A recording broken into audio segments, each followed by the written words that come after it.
नमस्कार मित्रों, मेरे YouTube चैनल बजरंग लाल सैनी गुरु में आपका एक बार फिर से स्वागत है। विकारी पदों की श्रृंखला में विशेषण पद परिचय लेकर आपके सामने हम पुनः उपस्थित हुए हैं। विशेषण, विशेषण का मतलब विशेषता। विशेषता किसकी? संज्ञा और सर्वनाम की। संज्ञा और सर्वनाम शब्दों की विशेषता बताने वाले शब्दों को विशेषण कहते हैं। कोई भी शब्द, कोई भी व्यक्ति, जाति, भाव या सर्वनाम जिसकी विशेषता बताने के लिए किसी शब्द विशेष का जब प्रयोग किया जाता है तो वो शब्द विशेष विशेषण कहलाता है। जैसे छोटे से तौर पर हम कुछ शब्द है यहां पर, भले आदमी। आदमी यहां संज्ञा है। आदमी की विशेषता बताई गई कि वो भला है, तो इसका मतलब ये हो गए विशेषण। भले आदमी, आदमी संज्ञा, भले विशेषण। लोग, लोग संज्ञा है और बुरे ये इसका विशेषण। कुछ लड़के, अब कुछ लड़के, लड़कों की संख्या का पता नहीं है वो कितने हैं, 2 हैं, 10 है, 20 है, 40 है, इसलिए यहां कुछ अनिश्चित जो एक शब्द है अनिश्चयवाचक उसका प्रयोग किया गया है, तो ये विशेषण हो गया, ये संज्ञा है। थोड़े चने, चने कितने हैं, पाव, आधा किलो, 1 किलो, 2 किलो, पता नहीं, थोड़े से हैं, ये भी संज्ञा है। चीनी पाव भर, पाव भर का मतलब 250 ग्राम, 1/4 किलोग्राम, तो इसका मतलब है पाव भर शब्द यहां पर विशेषण है। कपड़ा, कपड़ा कितना, 2 मीटर। ये कपड़े की नाप, माप, तोल की बात की जाती है, तब उसको हम मीटर में मापते हैं, तब ये हो गया 2 मीटर। यह है घर। अब ध्यान दीजिए, यह शब्द सर्वनाम है, लेकिन जब किसी की ओर इशारा करके किसी सर्वनाम का प्रयोग किया जाता है, किसी संज्ञा की ओर इशारा करके, तब वह सर्वनाम सर्वनाम न होकर संकेतवाचक या सार्वनामिक विशेषण बन जाता है। तो यह सार्वनामिक विशेषण है। इसी तलवार से महाराणा प्रताप ने बहलोल खां के 2 टुकड़े किए थे। तो इसी तलवार का मतलब ये इसी शब्द जो सर्वनाम है, ये तलवार की ओर संकेत करके कहा गया है, इसलिए ये सार्वनामिक विशेषण बन जाता है।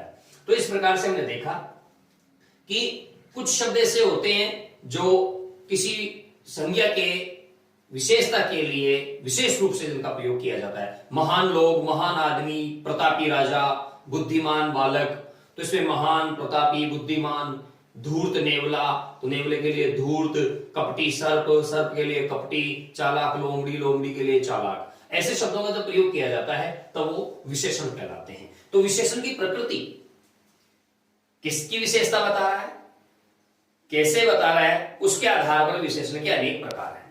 तो हम सबसे पहले विशेषण के प्रकारों में हम बात करेंगे विशेषण के प्रयोग के आधार पर। विशेषण के प्रयोग के आधार पर, प्रयोग का मतलब है विशेषण का प्रयोग कहां हो रहा है, विशेष्य से पहले हो रहा है कि विशेष्य के बाद हो रहा है। तो विशेषण में हमें 2 चीजों का पहले तो विशेष रूप से ध्यान रखना है।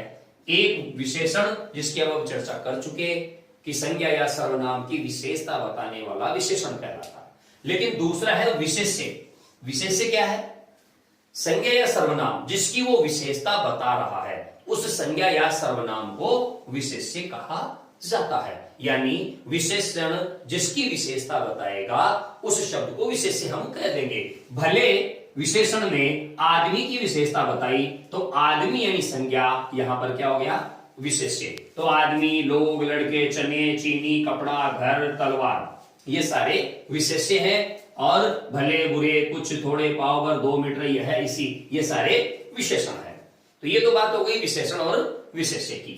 अब बात करते हैं कि विशेषण के प्रयोग के आधार पर विशेषण का प्रयोग कहां किया जाएगा। विशेषण के प्रयोग के आधार पर इसके 2 प्रकार हैं। विशेषण के प्रयोग के आधार पर इसके 2 प्रकार हैं। एक का नाम है उद्देश्य विशेषण और दूसरे का नाम है विधेय विशेषण।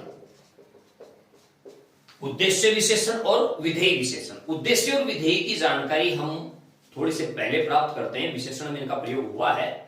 वैसे उद्देश्य और विधेय साधारण वाक्य के 2 अंग हैं। साधारण वाक्यों को मुख्य रूप से 2 भागों में बांटा जाता है, एक उद्देश्य, दूसरा विधेय। उद्देश्य का मतलब कर्ता तक या कर्ता को हम उद्देश्य कह सकते हैं। और उसके पश्चात कर्म आदि जो और कुछ उसमें तत्व काम में लिए गए हैं, क्रिया आदि, उन सबको सम्मिलित रूप से हम विधेय कहते हैं। तो इसका मतलब यह हुआ कि उद्देश्य विशेषण का मतलब यह हुआ कि ऐसा विशेषण जिसका प्रयोग विशेष्य से पहले हुआ है। तो ये सारे विशेषण उद्देश्य विशेषण है, क्योंकि इनका प्रयोग आदमी, लोग, लड़के, चने, चीनी, कपड़ा, घर, तलवार आदि जो संज्ञा है यानी विशेष्य है, इनसे पहले हुआ इनका प्रयोग, इसलिए ये सारे के सारे उद्देश्य विशेषण कहलाएंगे। इन सबको उद्देश्य विशेषण के नाम से हम जानते हैं। तो उद्देश्य विशेषण का मतलब हुआ ऐसा विशेषण जिसका प्रयोग विशेष्य से पूर्व, विशेष्य से पहले प्रयुक्त विशेषण, ऐसा विशेषण जिसका प्रयोग विशेष्य से पहले हुआ है। धूर्त, मनुष्य रूपी संज्ञा से पहले धूर्त रूपी विशेषण आया है, तो धूर्त यहां पर उद्देश्य विशेषण है। बात करते हैं विधेय विशेषण की, तो इसका मतलब है विशेष्य के बाद,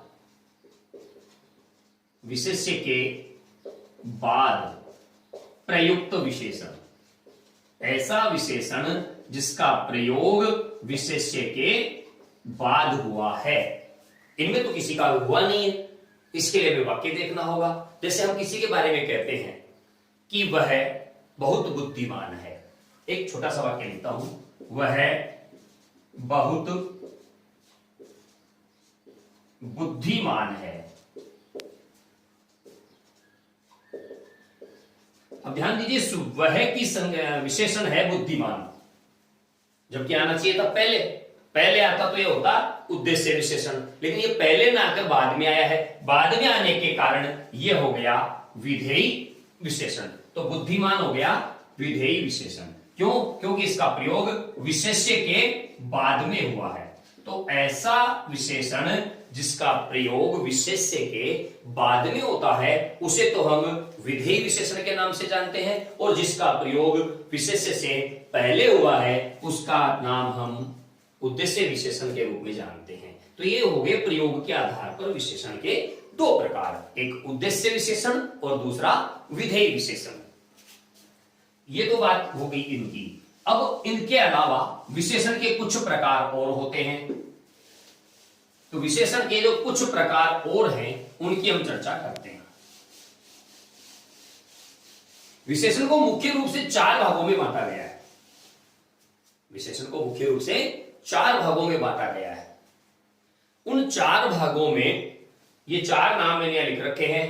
पहला है गुणवाचक विशेषण, दूसरा है संकेतवाचक विशेषण, तीसरा है संख्यावाचक विशेषण। संख्यावाचक विशेषण को दो भागों में बांटा गया है, निश्चित संख्यावाचक और अनिश्चित संख्यावाचक। निश्चित संख्यावाचक देखिए आप 1 2 3 4 5 6 और 1 7, इसको हम 7 भागों में बांट देते हैं। पूर्णांक बोधक, अपूर्णांक बोधक। पूर्णांक का मतलब हो गया कि संख्या दी गई है, पूरी संख्या है 1 2 3 4 5 जितनी भी है।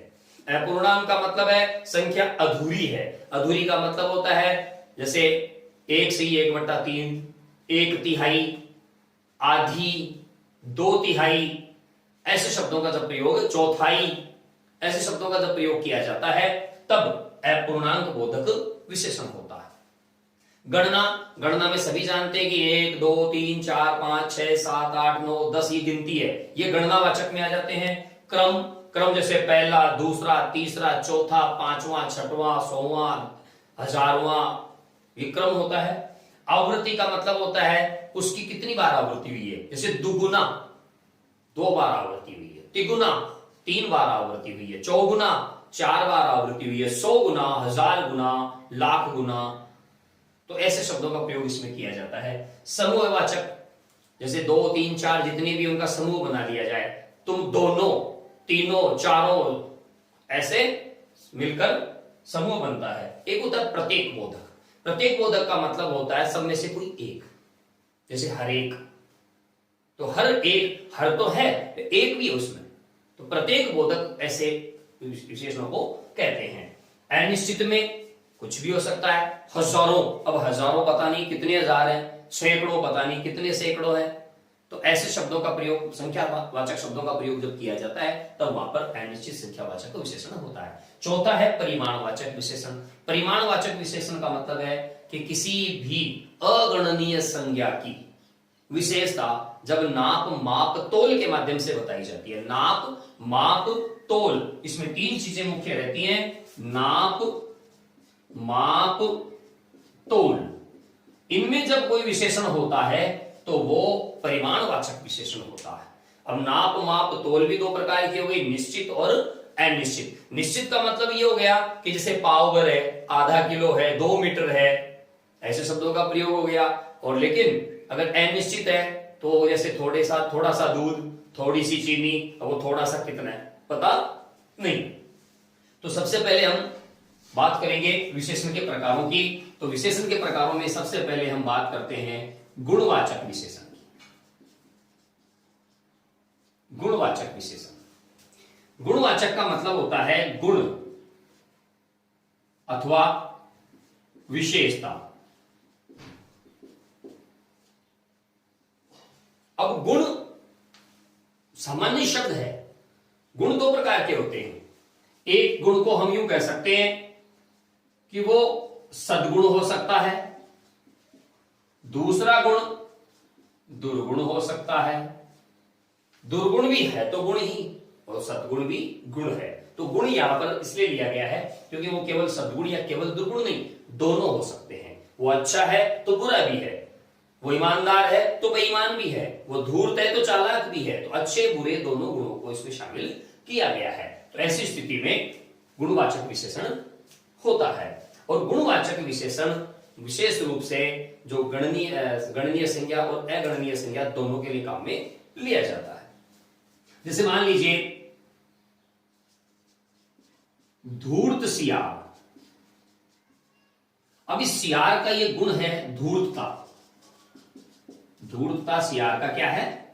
गुण है। तो यहां पर ये गुणवाचक विशेषण के अंतर्गत आ जाएगा। सियार की गिनती भी नहीं है, सियार की तरफ संकेत भी नहीं कर रहे हैं, सियार की नाप भी नहीं है, माप भी नहीं है, तोल भी नहीं है, तो इसका मतलब ये इसका गुण है। ईमानदार बालक। अब ये इस बालक का गुण है कि वो ईमानदार है। हो सकता है जैसे बेईमान नेता, इस नेता का गुण है कि ये बेईमान है। तो हर पदार्थ का अपना एक गुण होता है, एक स्वभाव होता है, एक प्रकृति होती है। उसी स्वभाव, प्रकृति या गुण को हम गुणवाचक संज्ञा के नाम से जानते हैं। जैसे पका आम, तो आम पका हुआ है, ये उसका गुण है। कच्ची कैरी, कैरी कच्ची है, ये उसका गुण है। फूटा बल्ब, बल्ब फूटा हुआ है, ये उसका गुण है। तो गुण जो है, खिला चेहरा, चेहरा खिला हुआ है, ये उसका गुण है। तो जो गुण या विशेषता, आकृति, स्वभाव या उसकी जो प्रकृति है, उसका जो हमें संकेत करता हो, उसे हम गुणवाचक विशेषण के नाम से जानते हैं। गुणवाचक विशेषण को मोटे तौर पर हम दो भागों में बांट सकते हैं। गुणवाचक विशेषण के प्रकार। अब ये गुणवाचक विशेषण के प्रकार को हम दो भागों में बांट सकते हैं, एक विकारी और दूसरा अविकारी। अब आप सोच रहे होंगे कि जब हम विकारी पढ़ रहे हैं, संज्ञा, सर्वनाम, विशेषण और क्रिया चार विकारी हैं, तो इनमें अविकारी कहां से आ गया?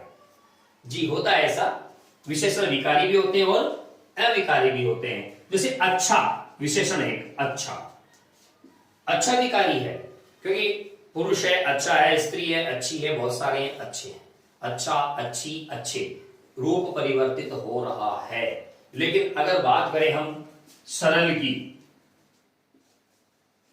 तो सरल सरल ही रहेगा। सरल गुण है, सरल आकृति, स्त्रीलिंग शब्द है, सरल आकृति है, सरल लोग हैं, सरल समाज है, सरल गति है। तो सरल में कोई भी विकार नहीं होगा, तो ये सरल विकार जो विशेषण होगा ये अविकारी की श्रेणी में आ जाएगा। ऐसे ही शिष्ट, उदार, ये गुण अब उदार का उदारा तो होगा नहीं, उदारो भी नहीं होगा, तो ये अविकारी विशेषण है। तो गुणवाचक विशेषण को हम दो भागों में बांट सकते हैं, एक तो विकारी और एक अविकारी। विकारी वो है अच्छे बुरे भले, तो अच्छा अच्छी अच्छे, बुरा बुरी बुरे, भला भली भले, पका पकी पके, तो ऐसे विकारी होते हैं जिनमें परिवर्तन होता है, लिंग वचन के आधार पर परिवर्तन हो जाता है। अविकारी में परिवर्तन नहीं होता है, फिर भी वो चूंकि वो विशेषता बताते हैं इसलिए विशेषण की श्रेणी में रखे जाते हैं। इसके अलावा गुणवाचक विशेषण में एक बात और ध्यान रखने की है कि एक इसका आंतरिक भाग है व्यक्तिवाचक विशेषण। व्यक्तिवाचक विशेषण, व्यक्तिवाचक विशेषण व्यक्तिवाचक संज्ञा से निर्मित होता है। व्यक्तिवाचक संज्ञा से निर्मित विशेषण ये व्यक्तिवाचक है।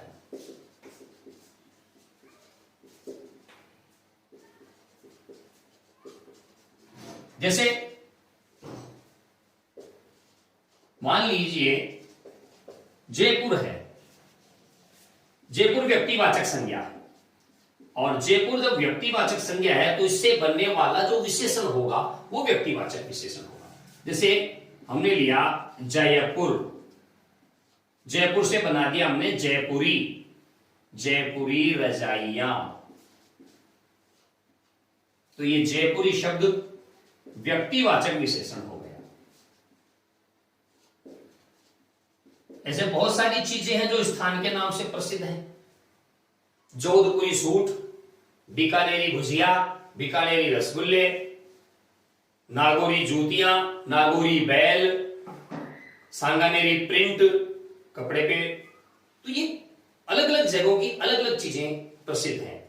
नागपुरी संतरे, इलाहाबादी अमरूद, तो हर जगह की कोई ना कोई, कश्मीरी सेव, हर जगह की कोई ना कोई चीज है जो प्रसिद्ध है। उस प्रसिद्ध वस्तु का संबंध उस स्थान से होने के कारण उस स्थान में मात्रा परिवर्तन होकर वो बन जाता है व्यक्तिवाचक विशेषण। जोधपुरी साफा, जोधपुरी सूट भी हो सकता है जो कि हमारा राष्ट्रीय परिधान है, तो ये व्यक्तिवाचक विशेषण के अंतर्गत आ जाते हैं। तो यह था गुणवाचक विशेषण का संक्षिप्त परिचय। अब देखिए गुणवाचक के बाद दूसरा है संकेतवाचक विशेषण।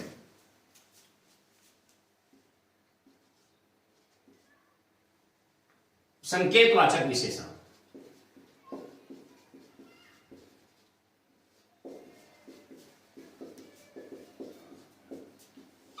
संकेतवाचक विशेषण का मतलब है, इसका एक नाम और है सार्वनामिक विशेषण। संकेतवाचक को सार्वनामिक विशेषण भी कहते हैं। इसका मतलब यह हुआ कि सार्वनामिक का मतलब है सर्वनाम शब्दों के द्वारा, सर्वनाम शब्दों के द्वारा विशेषता दर्शाई जाती है। अर्थात इसमें जो विशेषण के लिए जो शब्द प्रयुक्त होंगे वो सर्वनाम शब्द होंगे। जैसे इसी तलवार से महाराणा ने, इसी तलवार से महाराणा ने बहलोल को काटा था। तो इसी तलवार से, तलवार की तरफ संकेत किया गया है, इसलिए इसको संकेतवाचक विशेषण कहा गया। लेकिन सर्वनाम शब्दों का प्रयोग हुआ इसलिए इसको सार्वनामिक कहा गया। तो इसके दो नामों के पीछे रीजन यही है, कारण यही है कि जब इसमें संकेत किया गया इसी तलवार से, तो इसका मतलब है यहां संकेत होने से संकेतवाचक विशेषण है, लेकिन उस संकेत के लिए सर्वनाम शब्द का प्रयोग किया, इसलिए यह सार्वनामिक विशेषण भी है। तो हमें यह ध्यान रखना है, सर्वनाम और सार्वनामिक विशेषण में यह सूक्ष्म अंतर है, जो हमने सर्वनाम का जब वीडियो रिलीज किया था उसमें भी आपको बताया था कि सर्वनाम और संकेतवाचक में हमें विशेष रूप से ध्यान रखना है कोई भी सर्वनाम संकेतवाचक विशेषण हो सकता है अगर उस सर्वनाम की संज्ञा उसके साथ हो तो। अगर उस सर्वनाम की संज्ञा उसके साथ नहीं है तो वो केवल सर्वनाम है, क्योंकि सर्वनाम की परिभाषा है संज्ञा के स्थान पर काम आने वाले, न कि संज्ञा के साथ आने वाले। संज्ञा के साथ जो आएगा वो सार्वनामिक विशेषण होगा और जो संज्ञा के स्थान पे आएगा वो सर्वनाम होगा। ये आप विशेष रूप से ध्यान रखिएगा, ये संकेतवाचक या सार्वनामिक विशेषण कहलाता है। फिर तीसरे स्थान पे हम लेते हैं संख्यावाचक विशेषण। संख्यावाचक विशेषण, संख्यावाचक विशेषण में एक बात का ध्यान रखना है कि विशेषता के लिए संख्या का प्रयोग किया जाता है। विशेषता दर्शाने के लिए संख्या का प्रयोग किया जाता है। अगर हमें विशेषता दर्शानी है तो हम संख्या का प्रयोग करेंगे। संख्या दो प्रकार की होती है, निश्चित और अनिश्चित। तो संख्या का प्रयोग जब हम करेंगे, जैसे 4 लोग, जैसे 4 लोग, 4 यहां पर क्या है? संख्या। यहां पर 4 का है क्या है? संख्या है। इसके अलावा जैसे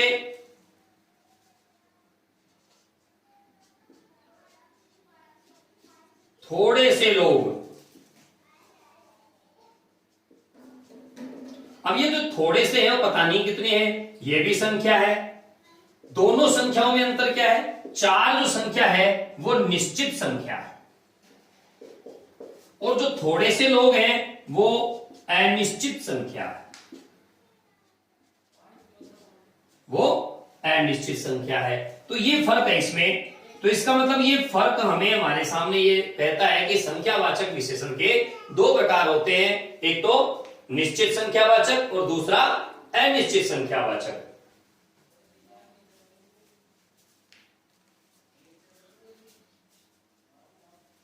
तो अब इसके बाद संख्यावाचक विशेषण पर हम विस्तार से चर्चा करते हैं। 2 प्रकार संख्यावाचक विशेषण के 2 प्रकार। पहला निश्चित संख्यावाचक।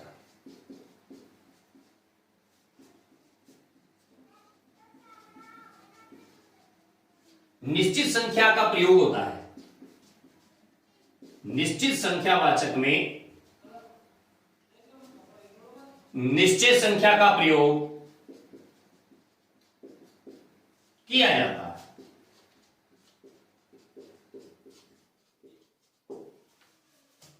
निश्चित संख्यावाचक में निश्चित संख्या का प्रयोग किया जाता है। जैसे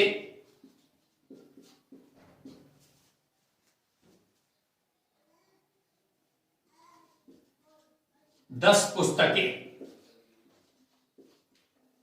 10 पुस्तकें, पुस्तकों की संख्या है 10, तो इसका मतलब ये हो गया निश्चित संख्यावाचक।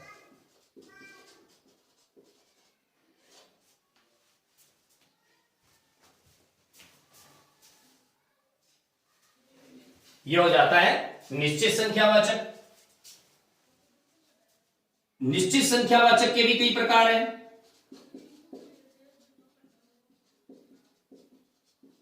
निश्चित संख्यावाचक के प्रकार, सबसे पहले अपूर्णांक बोधक।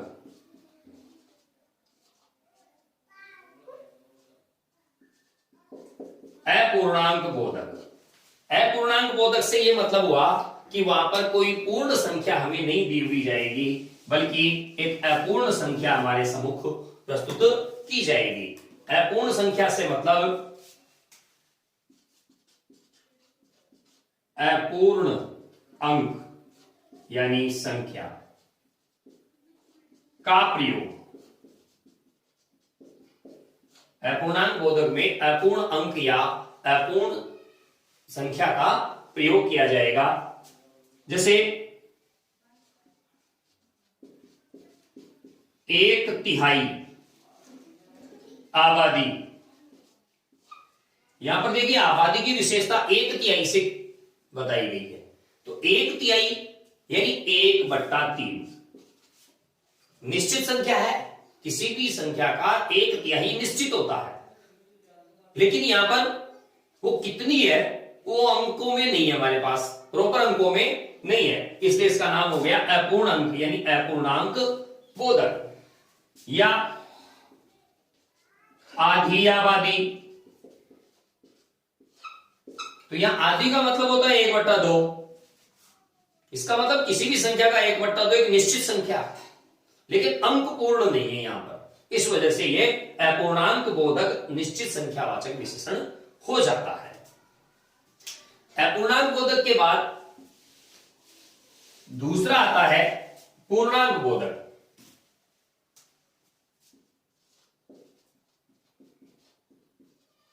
पूर्णांक बोधक, पूर्णांक बोधक का मतलब है पूर्ण अंक। पूर्ण अंक जैसे 1, 2, 3, 10, 5, 100, 1000, लाख, ऐसे पूर्ण अंक, पूर्ण अंकों का प्रयोग होता है। जैसे 1, 2, 3, 4, 100, 200, ऐसे पूर्ण अंकों का प्रयोग इसमें किया जाता है। यह होता है पूर्णांक बोधक। अब इसको हम विभिन्न भागों में बांटते हैं, तब सबसे पहले जब इसको हम विभिन्न भागों में बांटते हैं तो सबसे पहले हमारे पास आता है गणनावाचक। सबसे पहले क्या आता है? गणनावाचक। गणना का मतलब है गिनती का प्रयोग। गणना का मतलब हो गया गिनती का प्रयोग। गिनती जैसे 1, 2, 3, 4, 5 से जितनी गिनती आपको आती है वो सारी गणना में आ जाता है। दूसरा है क्रमवाचक। क्रम का मतलब जैसे किसी को क्रम से व्यवस्थित करें तो पहला, दूसरा, तीसरा, चौथा, पांचवा, 100वां, 1000वां, लाखवां, करोड़वां, तो इसमें ये क्रम हो जाता है। तीसरी स्थिति है आवृत्ति। आवृत्ति बोधक। आवृत्ति का मतलब होता है दोहरान। आवृत्ति का मतलब क्या होता है? दोहरान। दोहरान का मतलब कितनी बार, कितनी बार से इसमें गुना शब्द का प्रयोग होता है। जैसे अब एक गुना तो होता नहीं है, कम से कम 2 तो हुई, तो ये हो जाएगा दुगुना, तिगुना, चौगुना, ऐसे शब्द ये आवृत्ति बोधक में आ जाते हैं। आवृत्ति बोधक के बाद हम बात करते हैं समूहवाचक की।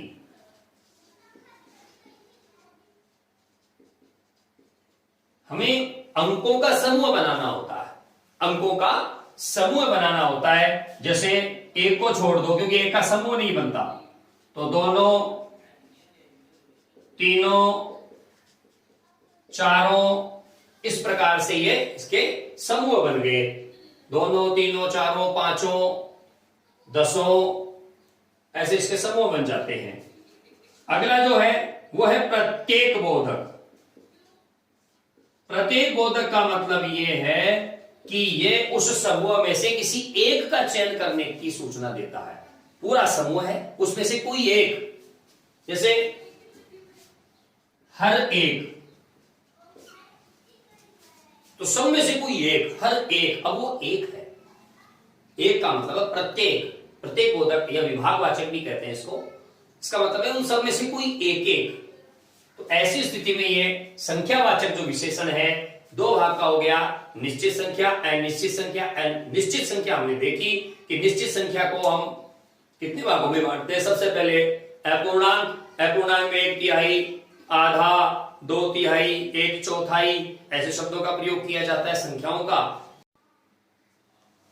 निश्चित संख्यावाचक विशेषण में हमें यह तो पता है कि संख्या है, लेकिन यह नहीं पता वो कितनी है, तब वहां पर अनिश्चित संख्यावाचक विशेषण होता है। जैसे हजारों लोग, अब इनमें हजारों में कितने हजार है पता नहीं, सैकड़ों वर्ष, अब इनमें कितने सैकड़ों है पता नहीं, थोड़े से लोग, अब इनमें कितने थोड़े हैं पता नहीं। तो इसका मतलब है अनिश्चित संख्या में हमें यह कंफर्म नहीं होता कि वो संख्या आखिर है कितनी। ये तो है कि है, लेकिन है कितनी ये हमें पता नहीं है। इसके बाद परिमाणवाचक विशेषण। परिमाणवाचक विशेषण का मतलब, परिमाण को हम तीन चीजों से समझ सकते हैं। परिमाण वास्तव में मात्रा है, मात्रा को हम नाप, माप और तोल से व्यक्त करते हैं। नाप यानी मीटर, माप यानी लीटर, तोल यानी केजी यानी किलोग्राम या ग्राम। नाप, माप और तोल ये मात्रा है। अब ये मात्रा दो प्रकार की हो गई, एक हो गई निश्चित मात्रा यानी निश्चित परिमाण, और एक हो गया अनिश्चित मात्रा यानी अनिश्चित परिमाण। तो परिमाणवाचक को भी हम दो भागों में बांट सकते हैं, निश्चित परिमाण और अनिश्चित परिमाण। निश्चित में जैसे मान लीजिए 2 लीटर दूध निश्चित है, 4 मीटर कपड़ा ये भी निश्चित है। इसके अलावा 1 किलो चीनी ये भी निश्चित है। तो ये हो गया निश्चित परिमाणवाचक विशेषण। अनिश्चित में जैसे मान लीजिए हजारों लीटर पानी, तो इसका मतलब ये पानी हजारों लीटर है, लेकिन कितना हजार है पता नहीं। थोड़ी सी चाय, चाय तो है लेकिन थोड़ी सी कितनी है पता नहीं। थोड़ी सी दूरी, अब वो दूरी को हम किलोमीटर मीटर में नाप सकते हैं, लेकिन आप पता नहीं है वो कितनी है। तो निश्चित और अनिश्चित परिमाण दो प्रकार के होते हैं, निश्चित परिमाण और अनिश्चित परिमाण। जब निश्चित की बात होती है तो हो जाएगा निश्चित परिमाणवाचक विशेषण, और हमें मात्रा का पता नहीं है तो वहां पर हो जाएगी अनिश्चित परिमाणवाचक विशेषण। आप मेरे इस YouTube चैनल बजरंग लाल सैनी गुरु को सब्सक्राइब कीजिए, लाइक कीजिए और शेयर कीजिए। सब्सक्राइब, शेयर, लाइक, ऐसे ही आपके लिए एक से एक वीडियो लेकर हम फिर से हाजिर होंगे। अगले वीडियो में अगले विषय के साथ आपके सामने फिर से प्रस्तुत होंगे। तब तक के लिए नमस्कार।